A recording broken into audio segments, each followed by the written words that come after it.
I want to welcome you to one of the breakout sessions. This one is on campus sexual violence. I'm going to let our moderator, Dr. Virginia Whitehouse of Eastern Kentucky University, introduce the panelists, and then they're going to begin the discussion. Only one note, we will be taking questions on index cards for this session only, and Stephanie Smith and Stephanie Moore have the index card. So if you think of a question, you want to ask something, raise your hand. They will, throw an index card at you, and then we'll collect them up afterward. Okay? It's my great pleasure once again to introduce another dear friend and colleague of mine, Dr. Virginia Whitehouse of Eastern Kentucky University, whose research is in media ethics, the issue of privacy. She is a DART fellow. So welcome, Ginny. Thank you.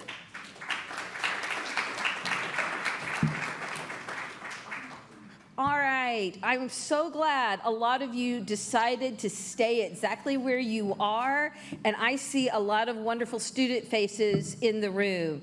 Thank you guys for devoting your day to this incredibly important discussion. I want to introduce two of my new friends. Susie Denbo is over here. She is someone some of you may have seen in class and seen on campus. She teaches here at Kent State, and she specifically researches and teaches about gender equality.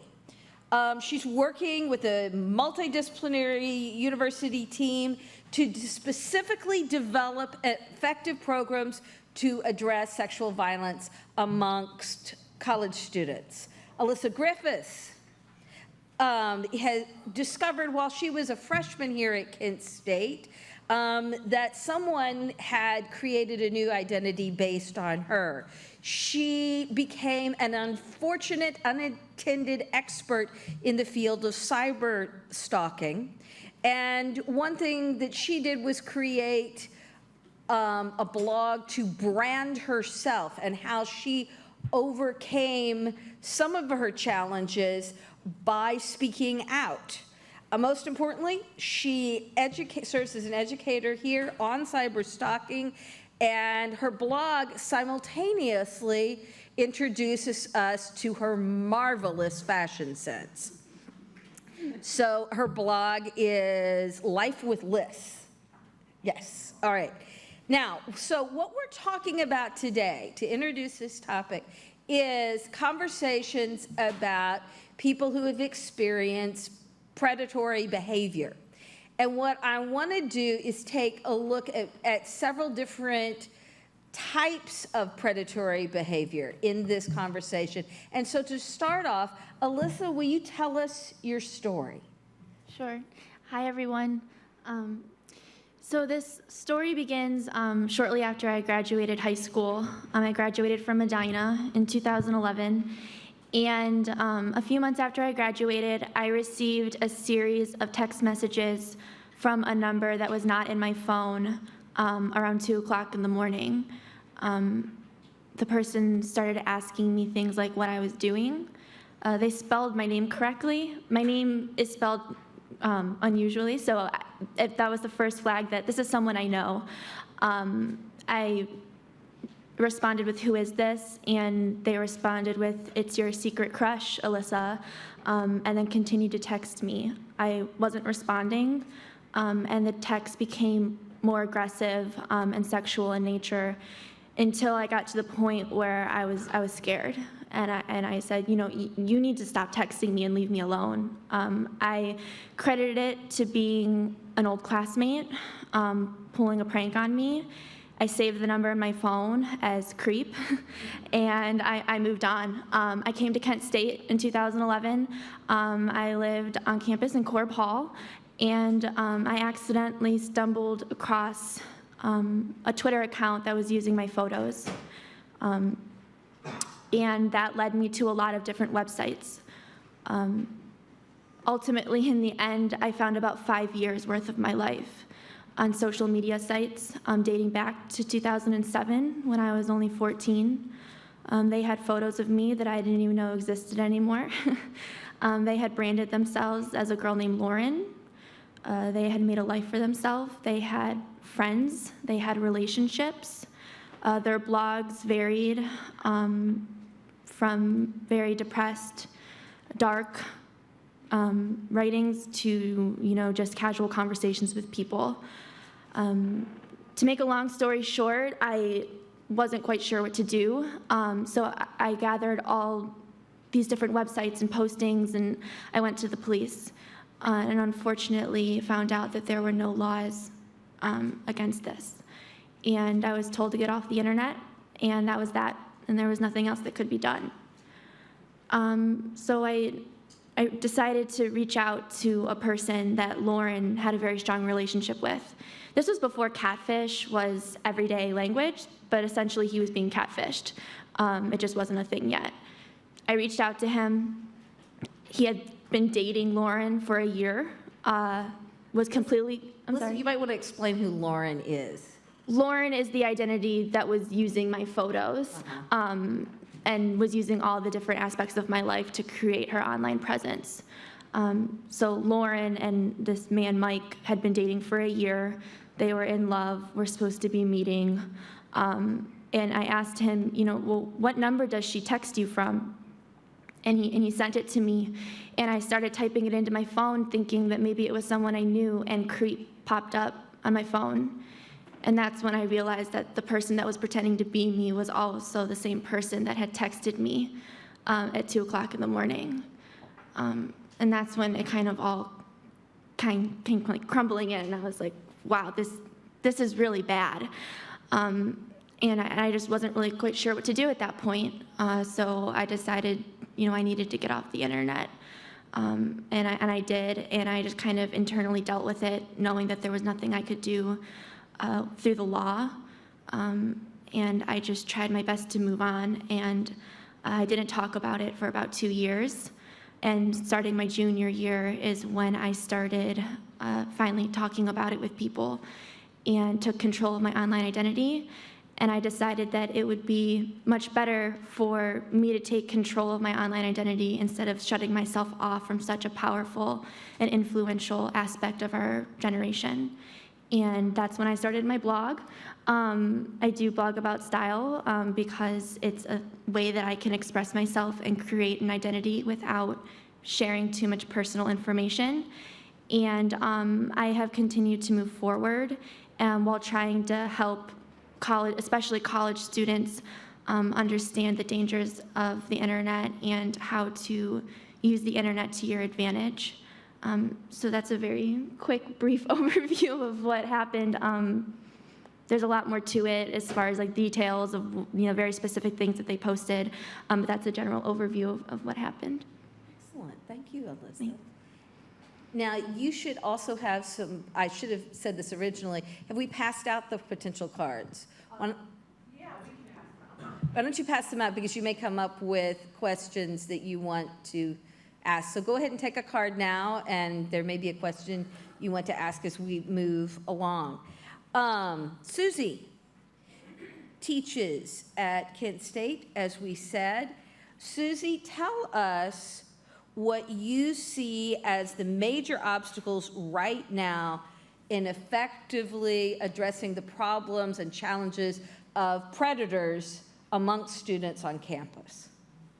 I think there's, let's see, is this working now? Okay, I think there's a number of different challenges. There's a variety of ways to look at this. So you might have heard the term rape culture. That's something that, even BuzzFeed is all over that. Is this loud enough? I'm going to do it straight on. Okay, great. Can you tell I don't do this? All right, so you might have heard of something called rape culture. And there's a variety of different ways to think about that. But part of rape culture includes victim blaming. So oftentimes we assume, all of us, I'm including myself in this we, even though I advocate feminism, we can get really caught up in the idea of, in the context of sexual assault, for instance, what was she wearing? Or she had too much to drink? Or why was she out alone at night? Like, she should have known better. And we all, just fall into these discourses or get wrapped up in these discourses that a lot of us buy into, and that can really be a big deterrent from somebody actually coming forward and sharing their story or seeking out help because they think that it was their own fault. a lot of times on college campuses, students don't know who to go to. And so part of one of the reasons that I have this slide up here is because, when we're talking about these issues in terms of sexual assault or any of the things that are going on today in this whole entire workshop, self-care is really important. And so we want to make sure that there are so many resources on this campus. If something comes up for you today or somebody that experiences something traumatic, these are just a few of the resources that are available. The first is the SERV's office, which is in the Carriage House. Town Hall 2 is in the community, so if you don't want to speak to anyone at Kent State, you can go right downtown, and then the Kent State Title IX coordinator's number is there too. So I think those are some of the deterrents, is that that people either they blame themselves, and then there's other people that think this isn't really a problem, that it doesn't affect me, and that these crazy feminists like myself are just making this out to be too big of a deal. So you see that as a deterrent. Yeah. Because of part of it is not just I don't want to come forward. Part of it is if I come forward, I'll be branded as a particular type of woman or particular type of man. Yeah. Okay. That's about right. Yeah. All right. Tell us a little bit more, because you've recently published some research in this arena on misinformation surrounding and misperceptions and misapplication of how we empower people. And that one of the things that we're trying to do is to address issues of sexual violence is empower the victims. How has that worked and how has that not worked? So I think that's, I think one of the goals with my research is to really contribute to the ongoing conversation that demonstrates how complex these issues are. So, sexual violence, even defining that term, in general, it means stalking, it means sexual assault, unwanted forms of sexual contact, and it can mean intimate partner violence, domestic partner violence, but we often just talk about it as intimate partner violence in a college setting, because a lot of the times the people in the relationship aren't actually living together, so it looks a little bit different. So one of the goals of my research program is to look for ways that we can more productively empower survivors of sexual violence. But one of the ways I like to do that is actually talking to the people that are doing the work of empowerment. I've worked in advocacy organizations. I've worked as an advocate in domestic violence shelters for over 10 years in that context, and then also in the context of sexual assault. And what I'm trying to do is just uncover how difficult that work is, to add another layer of complexity to that picture by talking to the people that are trying to do that, and discerning some of the obstacles that they face, so I can talk about that as well. What I'm hearing both of you kind of address is this issue of how do you tell your story?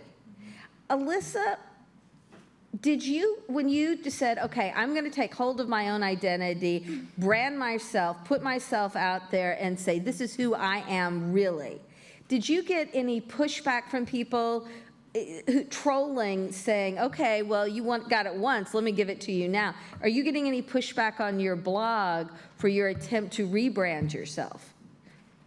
I've been blogging for about 2.5 years now, so I have since made a very conscious effort to not let this experience define me. However, when I first made the decision to come forward and tell my story, it was a huge risk because I had been told, in the police station what to do, get offline, and then I received a huge lecture about why I shouldn't have been on Facebook in the first place, and it kind of what Susie was saying, I felt like I was being blamed for this. Well, you posted this stuff, you should have known. And I was 14, I was 15, I didn't know. This was the first time that I was always taught that predators came in the form of, the man on the street, and you had to protect yourself, and I had never known that, that predators come in this way. And as far as pushback, when my story was first published on news stations, there were people that didn't take kindly to my story at all. And college students and people my age really understood where I was coming from. Our generation is so unique in that it kind of grew up with social media. I didn't have Facebook until I was 17. I didn't have Twitter until I was 19. So it's really evolved as we've evolved. But there were people that, said, well, it's your fault. You should have known better. You did this. However, I don't share personal things on the internet anymore. Everything that I put on the internet is very constructed, and I choose very carefully what I share and what I put out there. So how I view social media has changed, partly because of that pushback. I can no longer use social media in that way, but that's okay. That's okay. And I've learned to adapt to that and just continue to focus on how I can better myself and help others along the way.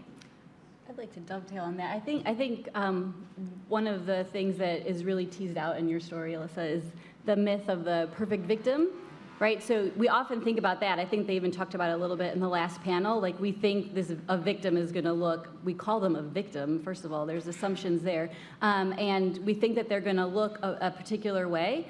There's also the myth of the sort of perpetrator and who that is going to be, and the reality is that not in your situation, but in the context of sexual violence, it's usually somebody that you know. It's not a stranger in the bushes.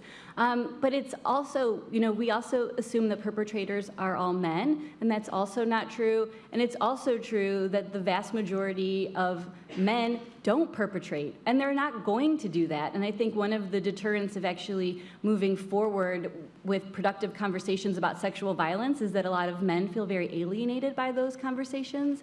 They think that as soon as you bring it up, they're being targeted, and and rightly so, they can get very defensive.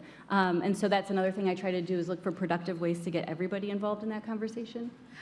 We were chatting just briefly about the fact that in my media ethics class, we were having a conversation about rape culture. And more than one student said, none of this would be quite so bad if we just didn't talk about it so much. How do you respond to that? So so I'm always cautious about statistics because they can be very confusing, and it's really difficult to sort of tease out everything about sexual violence in terms of statistics. But in general, most studies agree that it's 1 in 4 or 5 women who will experience attempted or completed assault during college. 1 in 10 men will report rape. Up to 1 in 3 relationships have abuse in them. And around 1 in 4 women and 1 in 13 men will experience stalking. And research also demonstrates that same-sex partnered couples experience the same amount of abuse as heterosexual partners. So the statistics alone tell us that everybody in this room will have some kind of a connection. It doesn't mean you've personally experienced this, but you know somebody who has. And so this issue really does affect all of us. But again, I would say it's important to look at the numbers, but it's important to not reduce this issue to numbers. That's one of the things I talk about. How do you respond to that? It wouldn't be so bad if we didn't talk about that, Alyssa. I think that since talking about it, I've seen firsthand the positives of talking about it. So for 2 years, I didn't talk about it with anyone. I dealt with it internally, and as soon as I finally decided, okay, I'm just gonna start by writing something, writing an article and having it published, and then see. I received emails from young girls saying, thank you. Thank you so much. And that right there is when I realized I can't stop right here. I have to keep going. I have to keep talking. I have to keep telling people about this because it helps. So my response to that is that we have to talk about it, because the more people you reach, the more people you can impact. And, from my side of it, the way I healed was helping people. And I think the more we talk about it, the more people will not only be helped, but it's also helpful for those who have gone through it. I want to encourage you, if you could now pass your questions to the people holding the cards, and I'll address some of those while you're passing your questions over. Let me ask another question. We've seen today 2 great ways to tell your story. Lisa, you created your own Facebook page and expressed yourself as not just a victim, not even just a survivor, but also here I am as a whole person, and here's who I want to be. And so you're expressing yourself that way. And we saw the fabulous story unfold with the plain dealer earlier today. So I want to ask both of you, these are two options on getting your story out. Rachel told us in the last hour that that survivors need to know the many options available to them and what those mean. How do you recommend we talk with survivors about what their options are on telling their stories? As a journalist, how do I recommend you talk about As a journalist or as a community of advocates? Right. How do we talk to people? Do you recommend people tell their stories and I'd self-identify? I think it's very individual choice. I think, as an advocate, so for those of you in the work of advocacy, you know this, and in my work, when I've been an advocate, it's our job to give survivors a variety of options, and then empowerment means they get to choose what option works for them. We cannot make that choice for them. So in thinking about a lot of options, I mean, some people they're gonna have different barriers. Some people like Alyssa are gonna feel really comfortable sort of taking ownership over that, telling their story in a public way and really becoming sort of a role model for other people. A lot of other people aren't going to want to be that public about it, but there's a lot of ways that you can get support and still tell your story. So for instance, here at Kent State, they on October 5th is going to be Take Back the Night, and that's this amazing event that is sort of trying to bring to the surface a lot of these issues around sexual violence. There's a march on campus, and then you go back to the carriage house, and if you want to, you have an option to share your story in sort of a safe space, or you can at least witness other people sharing their stories. So there's those sorts of ways that you can get your story out. There's also the Clothesline Project that's happening here at Kent State, where I have the opportunity in October to actually make a visual representation of how you have experienced violence or how violence has impacted your life, and those shirts are going to be displayed all over the union. So I think we don't want to limit ourselves to thinking the only way to get your story out is through some sort of mediated, mode. There's a lot of other ways that you can find that support and have other people bear witness to your story and maybe a more safe space. Excellent. Listen, the number of people are wanting to know, okay, so did this person that took your identity ever get caught? How did this situation get resolved, or has it? So what had happened was, once I had talked with Mike and figured out that I actually had the cell phone number of this person that was doing this, I didn't have any options as far as the law. I had no court case. They weren't breaking any laws. Social media and stalking laws just weren't what they needed to be. And so I decided to, one, find out how they were gaining access to my things. So this person also managed a lot of different accounts of my friends. So they would take my friends' photos and then duplicate conversations, word for word from our Facebook pages. Really bizarre. It was almost like she wasn't even trying to create her own life. It was that she was trying to duplicate our lives. Very weird, and everything that she told Mike was about me. You need to clarify who Mike is. Mike is the man that she was in a relationship with for a year. So she had observed me online for 5 years and learned about me, my pets' names, my little sister's names, my friends.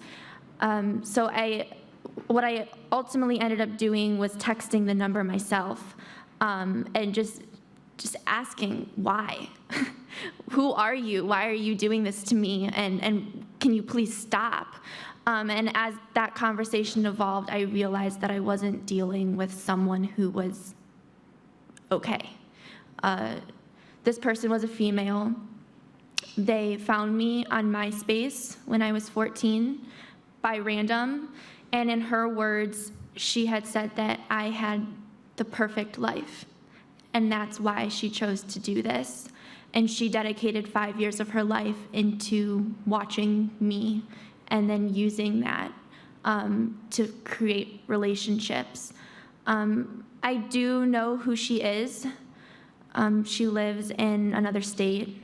I have opted not to expose her name, or or what she does, or where she lives, because I have really tried to just focus on healing myself, and bettering myself, and putting all my energy into positive things, instead of trying to bring her down, because I learned very quickly that she's not okay. And I don't want to be the person responsible for someone else's sadness, even though that she inflicted a lot of pain on me. So after that conversation, I just basically cut off all communication. She has emailed me apologizing, but as far as, it being resolved in a court or anything, no. I choose not to look her up. I have no engagement with her at all. I just really have focused on my studies. I focused on, my career and growing as a person. And I'm in a place in my life where I don't need to go back and relive any of that. I don't need it to be resolved, because I've really just attempted to resolve it internally. And I've gotten to that point. So she's okay, I guess. I couldn't give you an update on what she's doing right now. I don't know. Some folks have also asked if you had considered going to the legislature and asking for more, or testifying on behalf of more and stronger cyberstalking regulations. Yeah, and with the catfish becoming such a huge thing, and this topic, I have encountered one other story on BuzzFeed that was, what happened to this other girl that they wrote about was exactly what happened to me. And there was a part of me that even thought, is this the same person that's doing this to her? Because it was just so identical, the details. So I think that as it becomes more common, and if the opportunity ever presented itself for me to help in that way and to share my story in a way that can help change the laws, then I would absolutely do that.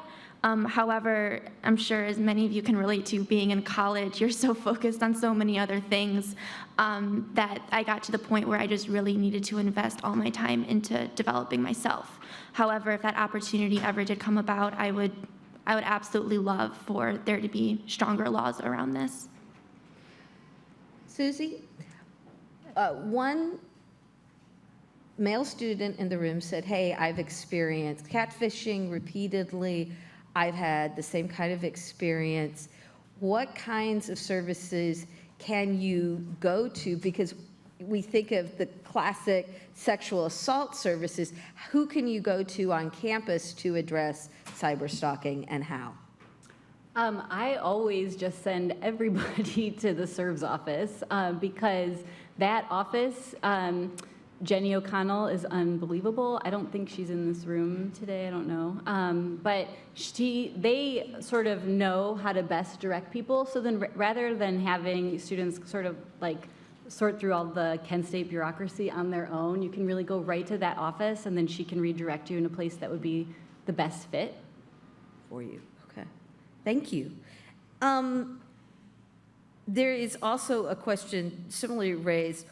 Why reach out for help when Kent State has not been active in taking the lead in prosecuting or assisting police enough, it's in this person's words, to prosecute attempted rapists?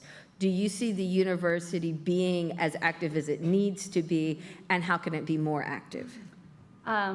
Okay, so this seems like it could be a loaded question. So, it's a valid question. I don't want to overstep my expertise, is what I mean by that. So actually, in my research on sexual assault prevention on college campuses, Kent State is actually incredibly proactive, but if there are a lot of people in this room that don't feel that way or don't know about it, then that tells me they could be doing a little bit more to get that word out.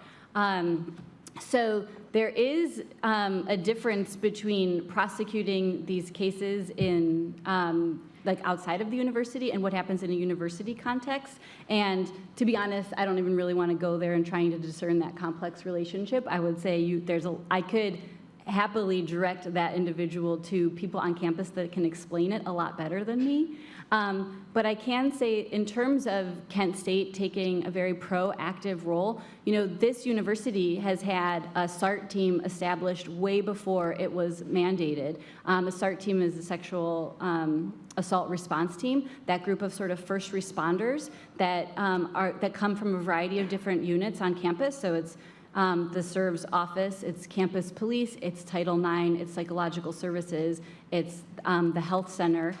So everybody, those offices that might be sort of that first response, and they meet on an ongoing basis, and their primary goal is student advocacy. They are primarily concerned with how can we best meet the needs of our students and make sure that, that Kent State proactively responds to any case of sexual violence. So, if you're in this room and you are perceiving that maybe that process wasn't fair, maybe you have a personal experience and what I'm saying is not resonating with you, I'm happy to, talk to you after this and kind of redirect you, because I know the people very well that do this work here at Kent State, and they would want to know how they can rectify that situation. So that I feel comfortable saying that much.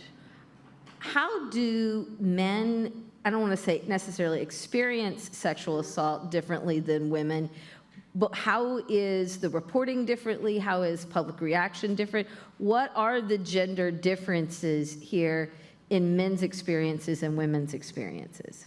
I mean, you could just think about stereotypical gendered norms. We usually assume, first of all, when we hear survivor or victim, that we're talking about a woman. We assume that it's a heterosexual scenario, and we assume that the man was the perpetrator.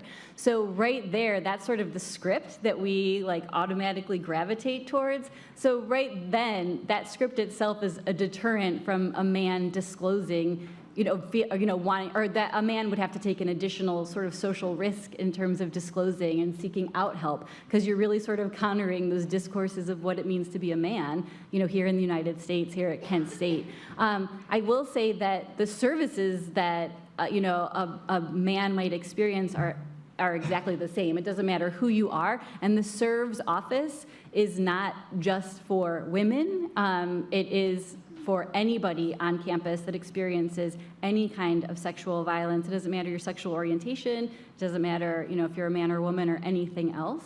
But I think men do face, there's more stigma associated with sort of speaking out against these issues, but I would encourage you to do so, or to disclosing that something has happened. Okay. I have another question. If anybody else has any more cards, they can drop it off directly with me or pass it to one of the folks up there. One of my areas personally of research interest is in the identification of sexual assault victims. And there's a hotly debated concept that was alluded to is, should sexual assault victims be identified just like any other assault victim or not? And when do we shortchange the person's opportunity to claim their story? What is your take on publicly identifying assault victims, and under what circumstances? I would say no. I would not support publicly identifying someone without their consent. I just wouldn't. Why is sexual assault then different? What is different about it? I think there is such, I know that there's panels today talking about re-traumatizing individuals. I think it takes away ownership from that person of that experience and how they want to process it.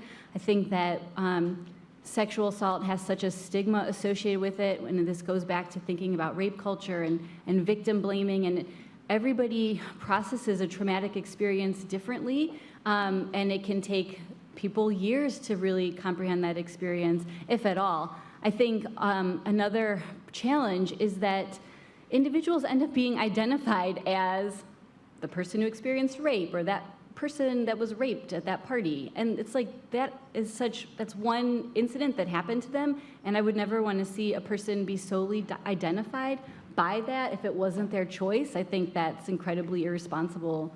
My opinion is that would be very irresponsible to put that on somebody. Thank you.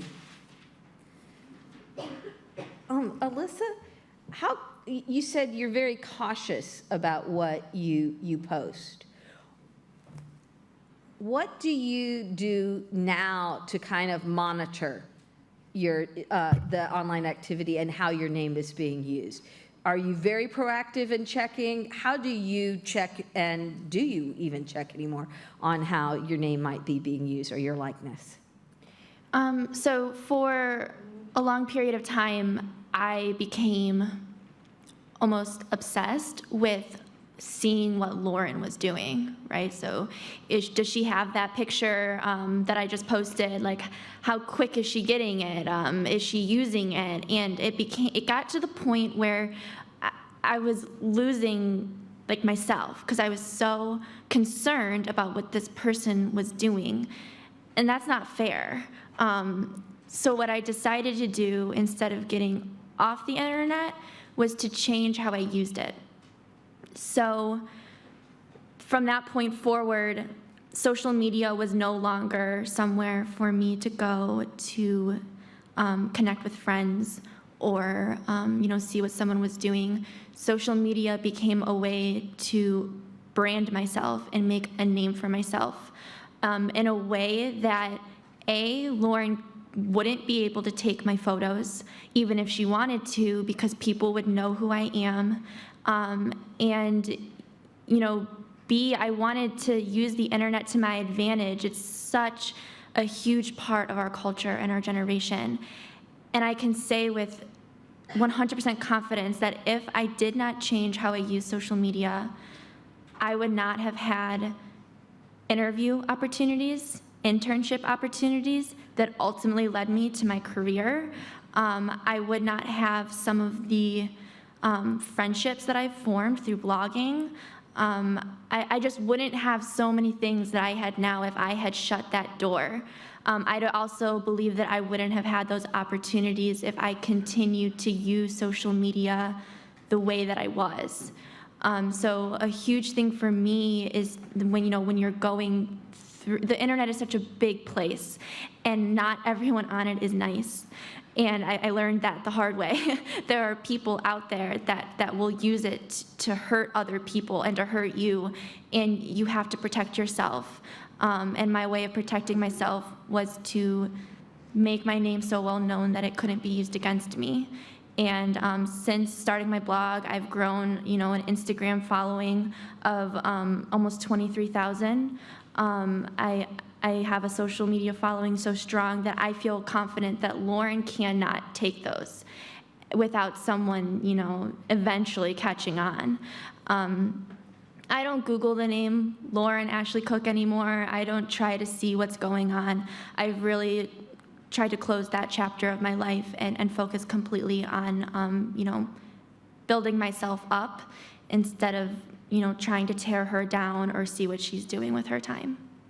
Alyssa, you've come a long way in the last 2 years from, okay, I'm going to totally withdraw and okay, I'm going to monitor, to a place where, okay, no, I'm going to take control in your life.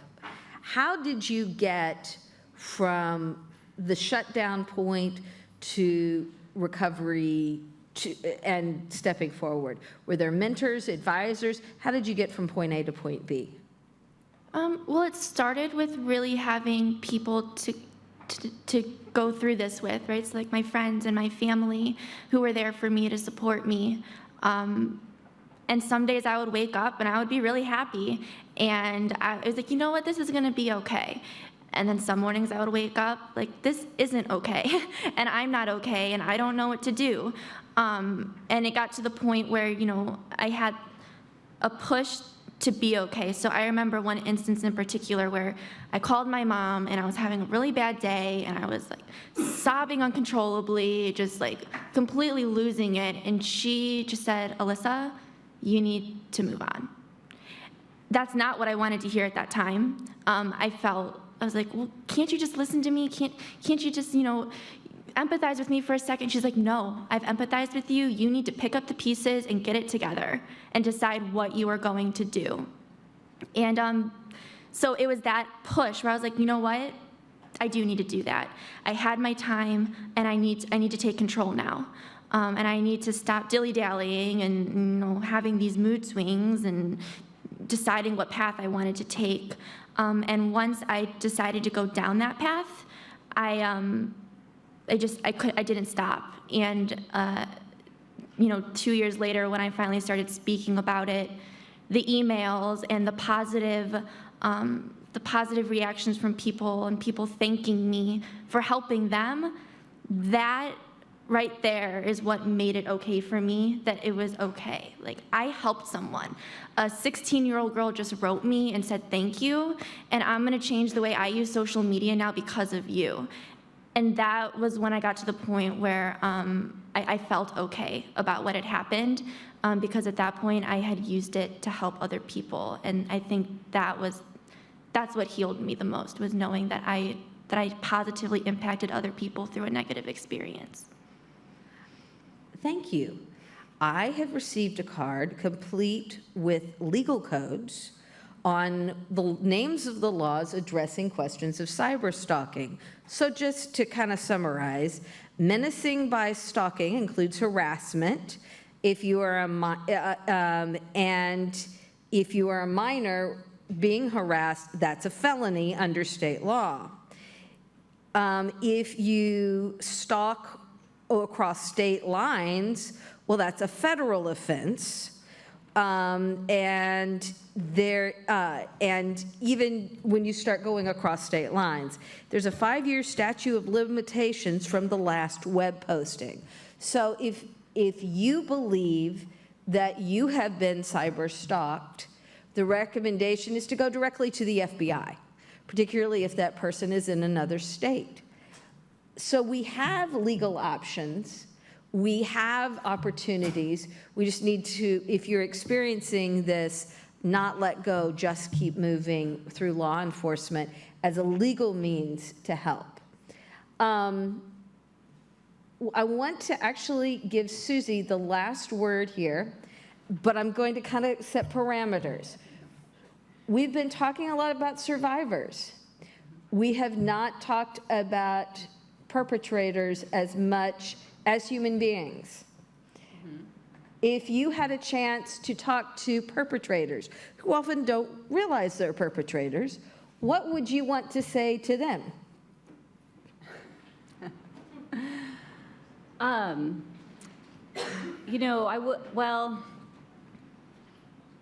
I would say, if, here at Kent State, in my role as a faculty member, I would try to connect that person with resources, right? So there's going to be a task force here at Kent State looking at how to better serve the needs of the accused, and then, if they end up being, found to be perpetrators, how to best serve their needs, because I do agree. I see my role as a better fit for helping sort of the advocacy part on behalf of survivors and sort of mobilizing awareness on campus, but I do think there's a very important part to be played to address perpetrators and then also the needs of the accused. And Alyssa, one thing that really stood out to me is that you said you decided, even though this other person had hurt you, that one way of your coping is to not lash back. If you could say something more to her, what would you say? I hope she's doing okay, because she had a child during the time that she was doing this, and I can only imagine how much time she lost with her child when she was spending 5 years on a computer somewhere, saving thousands of pictures, and then spending all this time duplicating conversations and forming fake relationships. And that to me is really, really sad. Like, genuinely, I feel sorry for her, that she was that unhappy, that she felt the need to live through someone else.